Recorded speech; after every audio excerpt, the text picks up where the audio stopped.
So I got my G70 right here. Obviously the hood's popped, and then we got a stock G70. This is the Cavendish red. So I'm going to show you guys a stock G70 first as far as engine bay, because it's been a while since we've actually seen a stock G70 here in the garage. So obviously this is a stock airbox right here. This is the stock charge pipe, and then stock diverter valves. So these are like the blow-off valves, but they go straight back into the intake, so it doesn't make any swishy noises. And then stock tower brace, stock caps right here. See these boys? And that's pretty much it for the engine bay that we did, other than, say, the intercooler. So the intercooler is actually pretty big, but it stops right about there, and you can see that it doesn't go all the way up here. And then we don't have the intake snorkels right here. So with my G70, we've done a lot on this car. All right, so we'll start off with the engine bay.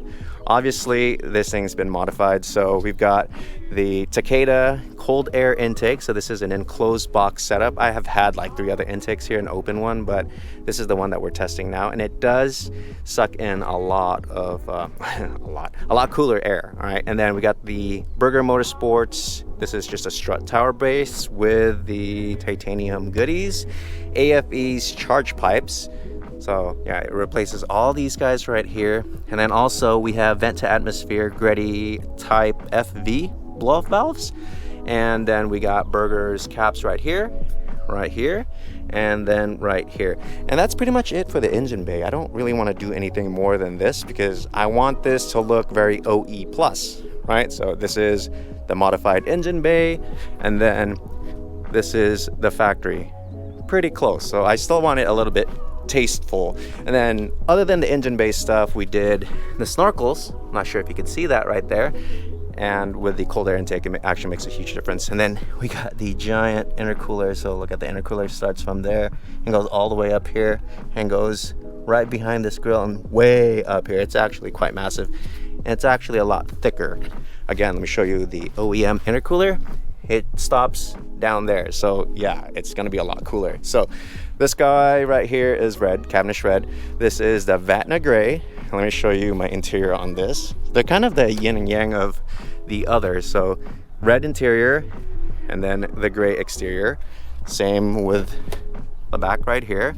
And then on this guy, they call this gray. I don't know why they call this gray, but it looks white to me. So yeah, this is kind of cool to see both cars with flipped color schemes. See that? And then other than engine mods, the suspension. All right, so I got a lot of doors to close here. You guys didn't know the hood is actually aluminum to shave off weight, because yeah, this would be very heavy if this wasn't aluminum. So check this out. This is the OEM height, and this is lowered. That's a huge difference, right? Now, I'm not sure if you guys noticed, but both are rocking the same stock wheels. So 15, or actually 25 mil spacer, and then this one, no spacer. See that? So if you have a stock G70 and you want that flush fitment, get a 25 mil spacer. Look at that. Let me go to the back so you guys can see better. See that? Oh, that looks so good. And then over here. And also, we obviously did the kit. So we did the hydro kit, right? It comes with the spoiler right here, little spoiler, diffuser, side skirts right here, and on the front, we got the front lip. So that's the front end, right? And then the OEM, no front lip, no side skirts, no spoiler over here. And obviously, it's got a diffuser, but it's, you know, not that crazy. So let's do a sound check.